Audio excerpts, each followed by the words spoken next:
آپ بتاتے ہیں کہ لیلا مجنون کون تھے. چلتے ہیں اگلی ویڈیو کی طرف. اعوذ باللہ من الشیطان الرجیم بسم اللہ الرحمن الرحیم. ناظرین تو قیس کا کیا قصہ ہے وہ تھوڑا آپ کو بتا دیتا ہوں. قیس ابن ملوک ابن مزاحم، اور بعض روایات میں ہے کہ اس کے بعد کا نام ملوک نہیں بلکہ میلو تھا، اور لیلا بنت مہدی بن ابن سعد. تو دونوں عرب قبیلے کے رہنے والے تھے، اور بعض لوگ کہتے ہیں کہ قیس جو تھا وہ یمن کا رہنے والا تھا، اور لیلا جو تھی وہ نجد کی رہنے والی تھی عرب کے اندر. لیکن دونوں کا قبیلہ بعض روایات میں ہے کہ دونوں نے امام حسن کے زمانے میں دونوں گزرے، اور امام حسن نے ہی ایک روایت میں ملتا ہے کہ مجنون کا لقب دیا تھا قیس کو. لیکن ساری روایات جو ہے کسی کی بھی صنعت صحیح تک نہیں پہنچتی. ہاں، قیس خانہ بدوش قبیلہ بنو عامر ابن صدسہ سے تھا، اور بلکہ بعض روایات میں آتا ہے کہ دونوں ایک ہی قبیلے سے تھے. تو زیادہ معتبر یہی ہے کہ قیس اور لیلا دونوں ایک قبیلے سے تھے، بنو عامر بن صدسہ سے تھے، اور دونوں بچپن میں ایک ساتھ بکریاں چرایا کرتے تھے، اور دونوں بچپن میں ایک ہی مدرسے میں پڑھنے جایا کرتے تھے. اور جنوب مغربی عرب کے بڑے قبیلوں میں سے یہ ایک قبیلہ تھا. اور لیلا کا ایک بھائی تھا تبریز، جس کا نام بتایا جاتا ہے. بعض کہانیوں میں تو یہ نام نہیں آیا، لیکن جامعہ الازہر کے ڈاکٹر ابراہیم محمد بن ابراہیم المصری نے جو اس واقعے کو لکھا تو اس میں جو ہے اس کا بھی ذکر کیا ہے. عرب اور مصر کے اندر بہت سارے مصنف ہیں جنہوں نے اس واقعے کو بڑی تفصیل سے لکھا ہے. 700 صدی عیسوی کے اندر یہ واقعہ رونما ہوا. عرب میں یہ جو روایت ہے لیلا مجنون کا جو قصہ ہے، یہ دو طریقوں سے یہ روایت ہے.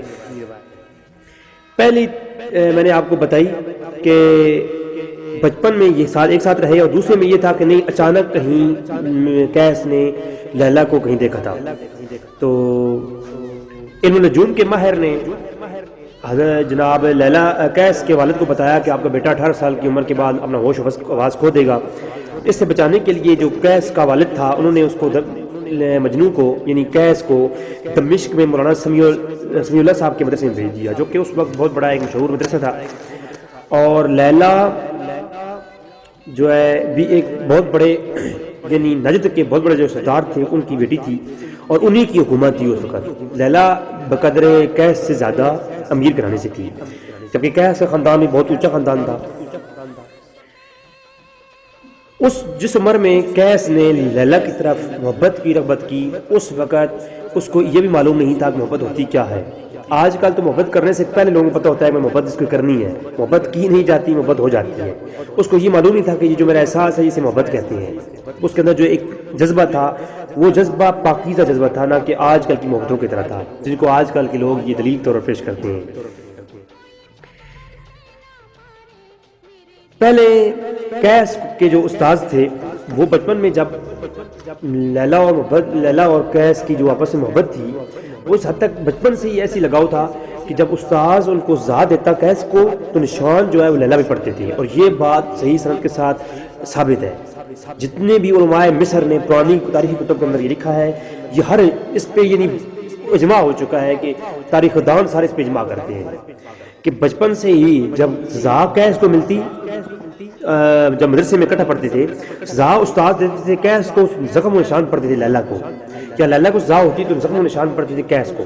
اور یہ بات جب استاد جی نے بتائی آگے ان کے والدین کو تو قیس کا سکول چھڑوا دیا گیا، اور لیلا کا سکول بھی چھڑوا دیا گیا، یعنی اس وقت کا مدرسہ جو تھا چھڑوا دیا گیا. قیس لیلا کی تلاش کرتا رہتا تھا، آگے پیچھے پاگل کی طرح گھومتا رہتا تھا، لیکن اس حد تک نہیں تھا کہ جسے لوگ مجنون یا پاگل کہتے ہیں. قیس کو لیلا کے باپ سے رشتہ جب مانگا گیا، قیس کا باپ گیا مانگنے کے لیے تو انہوں نے کہا کہ آپ کا بیٹا تو پاگل جیسے حرکتیں کرتا ہے، لہٰذا اسے جو ہے رشتہ نہیں دیا جائے گا. ایک روایت کے مطابق آپ نے کہا کہ میرا بیٹا کوئی پاگل نہیں ہے. اپنے بیٹے کو ساتھ لے کر گئے اور قیس کو مکمل سمجھایا کہ کوئی ایسی حرکت نہ کرنا. لیکن جب لیلا کے والد کے سامنے بیٹھے اور کھانا کھانے لگے اور رشتہ منظور ہو چکا تھا تقریباً، تو اچانک اس گھر کے اندر کتا داخل ہوا. تو لیلا کا والد کہنے لگا یہ کتا لیلا کا ہے، لیلا کدھر ہے؟ لیلا کو یہ کتا اس کا ہے. تو مجنون وہاں سے اٹھا اور کتے کو اٹھا کر کے اسے چومنے لگا، جیسا کہ ایک پاگل چومتے ہیں۔ تو لیلا کا والد کرنے لگا تمہارا بیٹا کتوں کے ساتھ کیسے حرکت کر رہا ہے، تو یہ کہ ممکن ہے ایسے، ہمارا بیٹا پاگل ہو چکا ہے، لہٰذا وہاں رشتے کا مکمل طور پر باقاعدہ طور پر انکار کیا گیا۔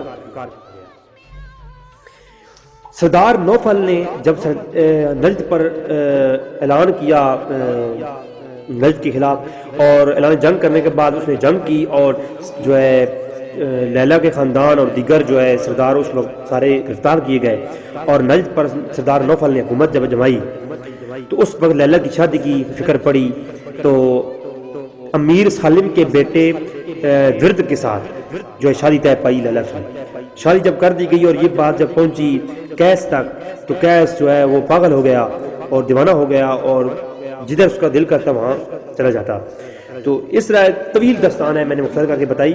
تو آخر کہتے ہیں کہ جی قیس جو ہے لیلا کسی بیماری میں، اسی مرض میں بیماری میں مبتلا ہوئی اور وہ اس طرح وفات پا گئی، اور کہتے ہیں کہ جی صحراؤں کے اندر جو ہے نا لاش ملی قیس کی۔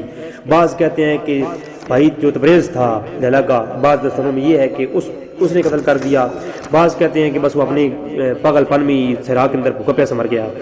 تو مختلف روایات ہیں، یہ ہے کہ دونوں کا جنازہ ایک ساتھ اٹھا تھا، یہ بھی روایت میں ملتا ہے، اور دونوں کی قبر بھی ایک جگہ لگائی گئی، ان دونوں قبریں ان کی، بعض لوگ کہتے ہیں ایک ہی قبر میں دونوں دفن کیے گیا، تو یہ غلط ہے، تابعین کے دور میں ایسا کیسے ہو سکتا ہے؟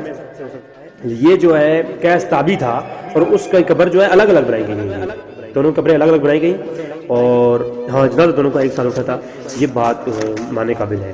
تو دیگر اس میں کئی ضعیف چیزیں ہیں، میں نے تو ویسے ایک ضمن یہاں پیش کر دیا۔ یاد رکھیے لیلا جو قیس تھا وہ تابعی تھا، اور وہ کوئی بے حیائی والی محبت نہیں تھی جس کو آج کل کی محبت پہ قیاس کیا جاتا ہے، یہ بہت بڑا ظلم ہے۔ اللہ سے دعا ہے کہ اللہ تعالیٰ ہمیں حق جاننے کی توفیق عطا فرمائے۔ وما علینا الا البلاغ المبین۔